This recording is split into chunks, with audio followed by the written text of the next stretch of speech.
আরে এটা কে চলে আসলো? দীপিয়া তো না। রোহিত গেট কেন খুলছে না?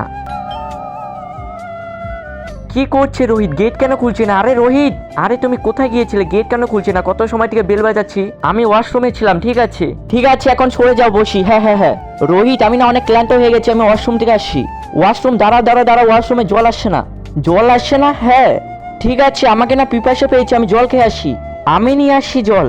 রোহিত অদ্ভুত ব্যবহার কেন করছে? আর ও না বললো ওয়াশরুমে জল আসছে না, তাহলে এত সময় থেকে ওয়াশরুমে কি করছিল? কিছু না কিছু হয়েছে, আমি দেখে আসি।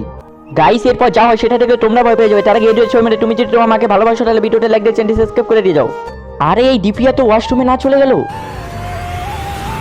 আরে এটা কি কাল্লাস? আরে আরে আরে দীপিয়া তো সব সত্যি জেনে গেল। এখন আমি কি করব? এখন তোকে ওই দীপিয়া ওকে মারতে লাগবে। না না, আমি ওকে মারবো না, ওকে আমি অনেক ভালোবাসি। গাইস, পার্ট 2 দেখলে কমেন্ট করো।